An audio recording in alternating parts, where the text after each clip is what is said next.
Welcome back to In Goa News. At a program in Perne, retired teachers Pragna showed exam guide teachers and meritorious students were felicitated with scholarships by the Government Primary Teachers Cooperative Credit Society in the presence of dignitaries.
जर तुम्हाला आयुष्यात यशस्वी व्हायचे आहे, यश संपादन करायचे असल्यास मी एकच सांगेन की तुम्ही ड्रायव्हर बना. ड्रायव्हर म्हणजे गाडी चालवणारा ड्रायव्हर नाही. तर ते काय आहे ते पाहू. D discipline, R respect, I intelligent, B vision, E efficient आणि आर रिस्पॉन्सिबिलिटी. हे सर्व गुण ज्याच्या अंगी असतात त्या वाहन चालकाला कधीही मागे वळून पाहण्याची गरज भासत नाही. आज या सरकारी पतसंस्थेने हा जो कार्यक्रम घडवून आणलेला आहे, सत्काराचा सन्मानाचा कार्यक्रम, मी असं म्हणेन की सर्वप्रथम मी या पतसंस्थेचे अभिनंदन करते. अहवालात अध्यक्षांनी मागच्या वर्षी जे कार्यक्रम आयोजित केलेले होते त्यांचा अहवाल सविस्तरपणे वाचलेला आहे आणि त्यांचं कार्य जे आहे या संस्थेचे हे खरंच कौतुकास्पद आहे. त्यांनी आमच्या या हॉलसाठी जो ॲम्प्लिफायर दिलेला आहे त्यासाठी मी त्यांचे आभार मानते. आणि हा जो सन्मानाचा कार्यक्रम आयोजित केलेला आहे त्यासाठी त्यांना मी थोडंसं मार्गदर्शन करेन.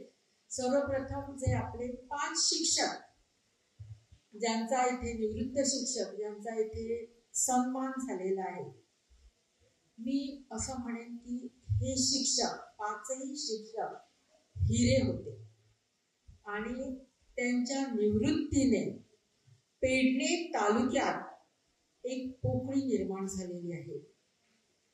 आत्ताच तुम्ही 2 शिक्षकांचं मनोगत ऐकलं आणि मनोगत ऐकताना ते मनोगत सांगताना माझ्या डोळ्यातून अश्रू आले. खरंच माझ्या काळजाला त्याने हात घातला. हरिजन सर, मनोहर हरिजन सर आणि हर्षिता मॅडम. असं वाटलेलं की म्हणजे वेळ होत आहे आणि आयोजक म्हणत होते थोडक्यात सांगा, पण हे जे त्यांचे अनुभव, ती त्यांची आयुष्याची सिदोरी, आणि सांगताना खरंच माझ्या हृदयाला स्पर्श केला त्याने. मनोहर सरांनी सुरुवातीला एक अनुभव जो सांगितला की मांढरे गावातील शिक्षक आईसाठी गोळी काढून ठेवतात आणि 7 वाजता हजर होतात शाळेत. हे प्रत्येक शिक्षक असं करतो आपल्या घरात. आणि मी सुद्धा शिक्षकांना सांगताना असंच म्हणते की ज्यावेळी तुम्ही शाळेत येता त्यावेळी घरचा विचार करायचा नाही. तुमच्या समोर विद्यार्थी असतात, त्यांचा विचार तुम्ही करावा. आणि असंच आमचे सगळे शिक्षक करतात. आता तुम्ही निवृत्त झालात, तुमच्या आयुष्यातील एक इनिंग संपलेली आहे, पण दुसरी इनिंग सुरू होते.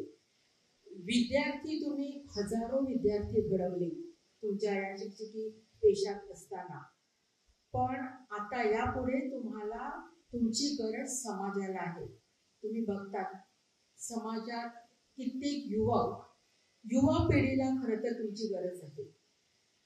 तुम्ही बघतात की ते म्हणजे कधी वाईट मार्गाने जातात, तर त्यांना मार्गदर्शन करण्याची अत्यंत गरज आहे. तसंच बाकीचे जे शिक्षक जे असतील तुमच्यासारखेच, तर त्या शिक्षकांना सुद्धा मार्गदर्शन करण्याची अत्यंत आवश्यकता आहे. कारण सगळे शिक्षक हिरे नसतात, पण त्यांना हिरे घडवता येतं. जसं आपण विद्यार्थ्यांना घडवलं, तर माझ्या कारकिर्दीत मी बघितलं की काही शिक्षकांना अजून जे यंग आताच रुजू झालेले आहेत त्यांना तुमच्यासारख्या शिक्षकांचं मार्गदर्शन गरजेचं आहे. तर हे तुम्ही करावं तुमच्या उर्वरित आयुष्यात. नंतर या इथं विद्यार्थ्यांचा गौरव करण्यात आला. तर विद्यार्थ्यांसाठी मी असं म्हणेन की म्हणजे 10वी उत्तीर्ण झालेले किंवा 12वी उत्तीर्ण झालेले किंवा पदवीधर झालेले विद्यार्थी जे आहेत त्यांच्यासाठी मी असं म्हणेन की आमच्या वेळी ज्या सगळ्या साधन सुविधा उपलब्ध नव्हत्या, पण तुम्हाला आता पावलोपावली आम्हाला पोस्ट ग्रॅज्युएशन करायला गोवा युनिव्हर्सिटीत जावं लागत होतं, पण तुम्हाला आता म्हापशात त्या सुविधा उपलब्ध आहेत. तसंच करिअर गायडन्सवर तुम्हाला मार्गदर्शन केलं जातं. तर ह्या सगळ्या ज्या संधी तुम्हाला उपलब्ध आहेत त्या सगळ्या संधींचा तुम्ही लाभ घ्यावा.